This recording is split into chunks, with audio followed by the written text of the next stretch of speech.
back with another episode of In El Barrio, and we are showcasing different Latina-owned businesses, Latino movements you need to know in partnership with the Texas Hammer. Shout out to Jim Adler. El Martillo Tejano. Yes, indeed. And shout out to my girls as well, because we're here with Somos Tejas. We have Azhalia as well as Miss LaShun here with us today, and we are going to go into the roots, but with the people behind the movement. Where are you originally from? Soy de Monterrey. My mom brought my brothers and I when I was really little, so I got to go to school in the U.S. I got to go to college in the U.S. I got to work in the U.S. Nice. Pero soy mexicana, 100%. Yes. Okay, perfect. And then, and where did you, when you said you came straight to Texas? We came straight to Texas, yeah. Okay. West Dallas, baby. West Dallas. Went to school in West Dallas, went to college in West Dallas. Okay. All of it. De Monterrey, but honorary Tejana. Honorary Tejana. I love that. Okay, now Miss LaShun, how about you? Yes, so I'm from East Texas in the country. I'm from a tiny town called Troop. Shout out to Troop. Yes. And I moved to DFW probably in 2021 or so, and I've been here ever since. Yes, so you're puro Tejano, like I like to say. Yes. Yes, I love that so much. So when it comes to your family roots, I mean, because doing something like civic engagement and being a part of like truly educating people and bridging the community with who our leadership is and what's really affecting us on the day-to-day, those are like pretty heavy things. How do your family feel about taking on this kind of venture when it comes to like a career? I think it was easy for my family. I think all of us have always had like a service-oriented leadership. I think we recognize that there's nothing if there isn't community, and so it just felt very natural. And especially with the state of the way that things are, like you can't do anything but think about your community and what's going on. So it really is the path of least resistance for me, because if I was doing anything else, this is all that I would be thinking about. I love that. Yeah, so for me, I'm one of those few millennials that was born the baby boomers. Literally, both of my parents were born in 1950. Wow. So growing up, like being civically engaged was not an option. It was a requirement, right? Yes. You're going to watch the news every day. You're going to make sure that you're paying attention to what's going on. And stay involved. So it was a no-brainer for me, and so thankfully they've always supported me throughout this journey and been very supportive of all of my endeavors and making sure that I'm helping others to be engaged as well. I love that. And one thing, to be able to be in this kind of industry, you have to be very knowledgeable of self and proud in what you're doing, to be able to go out there and face people who usually have a lot of opposing opinions. Again, you can't really have an opinion per se, you just need to educate people. So how would you say like your roots have impacted the way you're able to step into your day-to-day position of being, again, a representation of change and movement? Yeah, I think it's recognizing that, to quote Kamala Harris, like we didn't fall out of a coconut tree. Like there's so many systems that are in place and that affect us every day. Like we're not immune, we're not alone. And so it really is, anywhere you go, you're involved in government, and it doesn't matter what your opinion is, we still have the same ailments. And so a lot of times it's not trying to change people's minds about what they feel. It's really in helping us recognize that we all have the same problems, and we all have the same desires, and we all have the same hopes. And what's the purpose of government if not to help us get there? Yeah, for sure. For me, before I got into what I do now, my very first job was as a cashier in a grocery store. Shout out to Brookshire's. Yeah. So, I had to be able to talk to a diverse array of people, whether they came in there, happy, sad, angry, or in between, about a variety of things. So I think just having that customer service background, having to know how to, say this or don't say that, but still, get the point across or still reach a resolution or a solution type thing. I think that's helped me a lot in how I approach these conversations, and also giving different people information. So again, as far as, because it comes to your roots, so do you feel like what part of your family's backgrounds have impacted you to take on something like being a community liaison? For me, it was migration. I mean, we moved to a different country when I was really little. I don't remember learning English because I was so young, but I do remember understanding that the systems that I had to deal with affected me personally. Yes. And that's what it was, and realizing that I wasn't outside of political systems, that I was actually a direct beneficiary and sometimes a direct victim of them. Yeah, 100%. Yeah. Definitely. Yeah, for me, again, being raised by baby boomers, they saw things that, thankfully I will not have to experience in this lifetime. I think one of the things that definitely stays with me is, my dad growing up, because times were much, much different then in the 50s and 60s, that until he was in third grade, he didn't know any English. He only spoke Spanish. Wow. And so, teachers just assumed, oh, well, maybe he has a learning disability, when it wasn't that. Is they had no teachers that actually spoke Spanish. And so it wasn't until the third grade, one day a teacher walked in, spoke Spanish, talked to him, and he's like, I just don't understand what's what's being taught to me because I don't speak any English. Wow. And so that for me, just like thinking about, my dad obviously still alive, still with us this day, that it wasn't that long ago that these are the things that people were facing everywhere on a regular basis.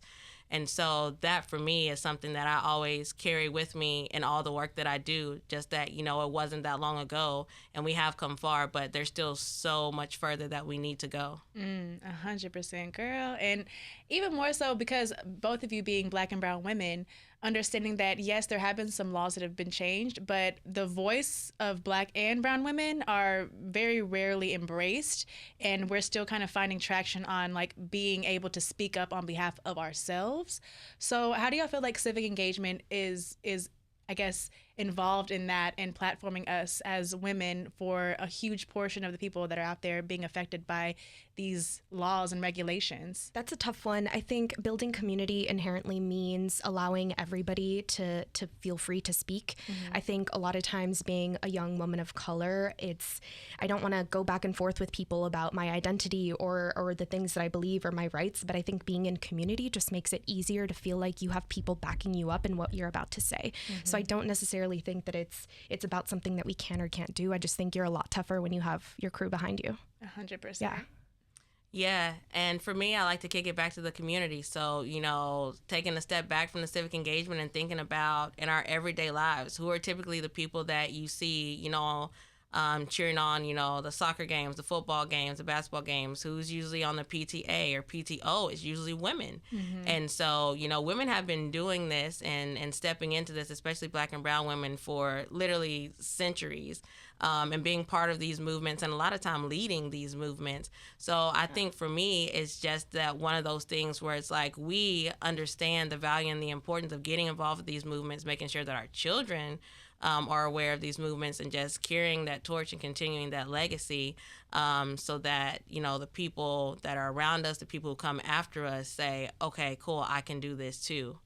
I love, and I think one thing that I've noticed as well was just kind of checking in. A lot of times there's some intentionality with like not giving certain information to certain groups of people, certain parts of community. So how do you feel like using, what your backgrounds are and how it's so passionate for y'all to bridge that gap of some of this really complex knowledge, information, words into people who really need to know what's happening the most?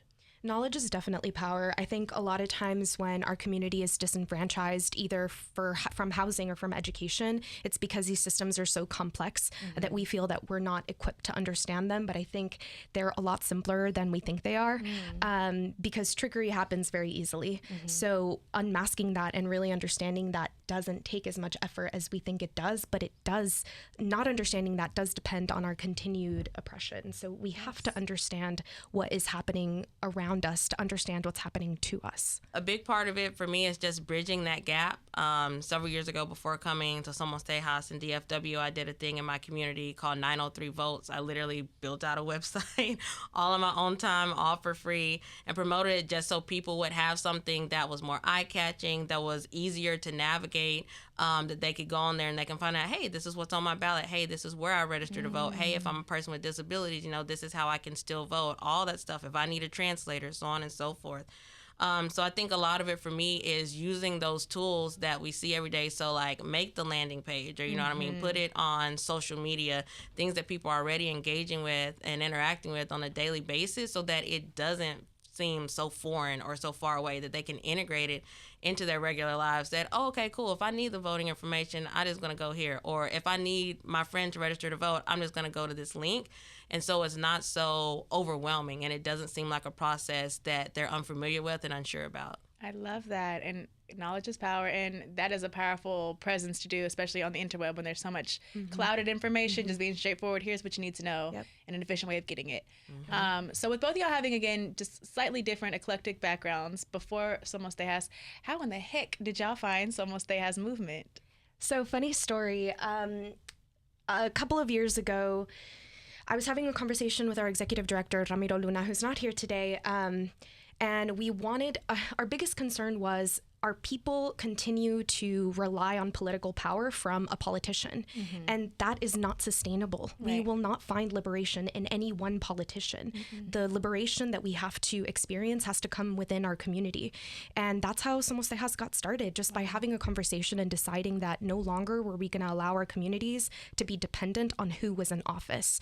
And that's how I came to Somos Tejas. I've been involved since I was little in all kinds of elections, because I knew that they directly impacted me. So really starting and to understand that it really is in the community and not in a politician or an elected official where our power is. That's how I came to Somos. Yeah, it's big. Yeah. So for me, it was kind of one of those full circle moments. Basically what happened is I was actually at a training in Michigan, I believe, and our executive director was there, Ramiro. Shout out Ramiro. I know you're listening. Yay. And I met him and talked, and I had heard of Somos Tejas. I'd heard about the great work that they do, and I had worked in spaces adjacent to Somos, right? Like doing voter registration with some other large nonprofits and things like that. But anyway, connected with our executive director at this event. So fast forward like several months later, and boom, they're hiring, and I applied, and now I'm here, and I'm super excited to be part of the movement. So it's like a full circle from, okay, hearing about the great work, oh, boom, we just happened to run into the executive director at this training we're both at, and then boom, get to actually join and be part of the team and actually continue the great work that Somos is doing in the community. So I love that. Again, it all starts with, again, where the leadership starts and how it falls down to everybody else that is a part of the community, whether they're actively involved in the day or just stopping by for an event or two, because then you might be with the family next. So I love that story as well. Okay, so the next part, I just want to do like a quick little back and forth rapid round. Again, no thoughts, just kind of like whatever inherently comes to your spirit. Okay. One thing I feel like, especially in the Latino community, we always have like little sayings or different things that kind of just keep us motivated, especially because, I mean, life has lulls, right? So how do you kind of reset, like get yourself back on? So whether it's something that your mom or somebody else in your family or yourself, you have one? Yes. Okay. So that's the first round. And just give me right off the back, what is the phrase or statement that keeps you motivated? El que se enoja pierde. Ooh, okay. And then people who don't speak Spanish? If whoever gets mad first loses. That's deep. It doesn't translate well. It sounds no, better it does. in Spanish. It does. No, it really does. Like, I mean, for us, it's like I could be mad at my situation, but if I just stay mad, I lost. So I'm not gonna be mad. I'm gonna be active. Come on now. Yeah, el que se enoja pierde. Can't stay mad. You can't stay mad. Can't stay mad. I love it. Mine's a little bit different direction. Okay. But mine is no mames way. Just because if you're from the Latino community, you know that can be used several different ways. But a lot of times, just like get off the gas, like be serious, like come on now. Yes. And so Oh my gosh, I love it. And shout out. Okay, come on, Espanol. I feel it very much so. Okay, and the next thing I would say, like if you were to give yourself like a theme song, it doesn't matter the genre, the background. What is the theme song that best represents you? The first one that comes to mind is La Cherry by Junior Asher. Okay. Fina como Don Peri. Period. Man, a theme song? Oh man, I'm gonna have to go with something by Erica. Okay. Let's see. I'm probably gonna say Tyrone. Yes. It's a classic, and sometimes you gotta let them know, like I'm not doing that anymore. It's just like, Come hey, on. you gotta hit him with the Erica. Get off my phone. I love it. I love it so much. Okay, the next thing would be if you were to give a question's always asked or something that's always misstated and you want to correct it right now, especially what y'all do. I know y'all hear stuff all the time like, that is not true. Like, what are y'all talking about?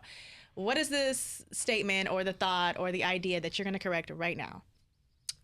Somos Tejas doesn't support political parties. Like we don't support political parties. We support our community. I think that's the biggest misconception. We're not Democrat. We're not Republican. We're about our people. And whatever that means, that's whatever our community needs, that's what we do. So yeah, don't assign partisanship to us. Come on, correct it. We don't do that. That the Latino community is a monolith. It is not. I think a lot of times, I know a lot of times our Afro-Latino community is forgotten.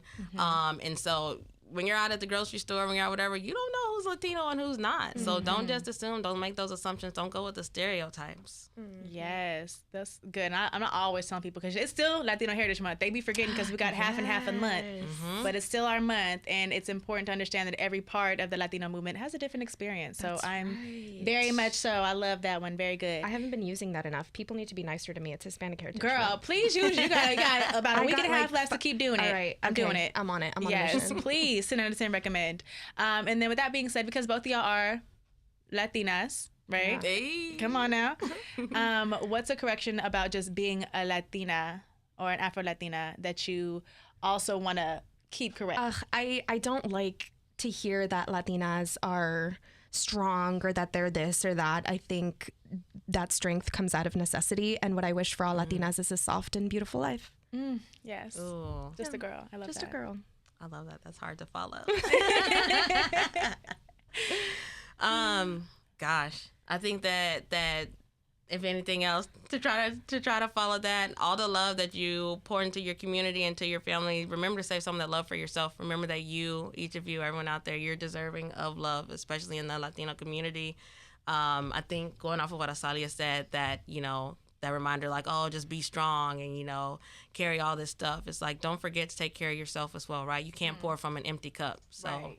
Come on. Yeah. That being said, because again, both of y'all, not only is the movement community-based, but both of you are very community-based. Can you let us know why is it so important to have a community and what that means to your life? It's so important to imagine a better world. And if you were a government, hypothetically, that wanted to exert complete control over its people, you too would want them to think that they had no individual power. And so that's it. Yes. yeah, for me, man, I would just say that. You say such good Sorry. stuff. It's hard to know. It's okay. It's hard to talk. I forgot the yes, question. like that's so good. No. Like, that's what I was gonna say. No, the importance of community. Yeah. Like, what does it mean to, and why is it important to have a community? Community is everything. I honestly wouldn't be where I am today without community, without people who were like, when I was just this young woman from a rural community of less than 2,000 people was like, look, this event is in Dallas and we know you can't get here. Here's a scholarship that's going to get you a bus ticket and it's going to make sure you have something to eat so you can come to this conference, right? Or just making sure, I think we always talk a lot about having a seat at the table or a seat in the room, but a lot of times just that community and that network can help open those doors or help. Sometimes they'll even pull the seat up for you and be like, you deserve to be here. Yes. Here, have a seat. And I think that's not talked about a lot, but a lot of that comes from community. I also think like the mentality of I did it by myself, pull myself up by my bootstraps is toxic because nobody can succeed without community. It's such a capitalist idea to think that everything you have by yourself. None of it is true. None of that is true. Everybody needs community to salir adelante. Yes. Yes. I love that. Yeah. Well, I am super grateful for both of your time, and thank y'all for being, again, an example of what the roots of Somos Tejas really looks like. The people behind the movement is always what makes the movement what it is. So can we remind people again how they can tap in if they want to start enjoying the journey of Somos Tejas? Tap in on our social media. We're at Somos Tejas Community and at Somos Tejas. We have events all the time. We have like a lot of fun stuff. It's not going to be regular schmegular. Yeah. You're gonna have fun. Okay, perfect. Yes. And then can you remind the people again how they can be a voice of their community and tap in with, the civic engagement part? Yeah, absolutely. If you're eligible, please get registered to vote. Check your voter registration. Like, for real, y'all, sometimes we know life happens. We might move across town. You move from Plano to Dallas, from Dallas to Fort Worth, right? A lot of times people aren't updating their voter registration. When the elections do come around, they're realizing, oh man, if I want to vote, I got to drive back to Dallas and I'm in Fort Worth now, or I have to drive to Plano. And a lot of times they don't make that drive, right? Yeah. It's like, no, it's not happening. So just stay on top of things. Literally, you can go online, you can check it. If something doesn't look right, you can give them a call, Dallas County Elections, whatever county you may be in that you're listening from. But stay on top of that stuff. A lot of times people wait till the last moment, then it's too late. They change it and they're like, well, you're not going to be good for this election. It'll have to be the next election, right? Then they can't make their voice heard. So just stay on top of things. Use the internet to your advantage. Call and ask people. I know we don't like talking on the phone these days, but call, ask people, get the information you need so that when the time comes around, you can stay engaged. If you're someone who is not eligible to register to vote, just pay attention to what's going on in your community. You know what I mean? Whether they're trying to build those new high-rises, condos in your community, right? Whether you're like the nearest grocery store is 40, 30 minutes across town, whatever that looks like for you. Stay engaged. I promise you got neighbors, people in your neighborhood and around you that care about the same things. Start saying, hey, come over to my dinner. Let's, you know, come over to my house. Let's have dinner. Let's have lunch. Let's talk about this stuff. Go to the city council meetings. Start a petition. Whatever it looks like, you have a voice. You have power. Get involved. Thank you. Thank you, Ms. LaShun. Thank you, Ms. Azhalia, as well. I appreciate you both. And thank you to Jim Adler again. Give it to El McGirl. Martillo Tejano. Hey. We appreciate you for stepping in for another episode of In El Barrio. We'll be back next week with a Sunday Fun Day right here with 97.9 The Beats.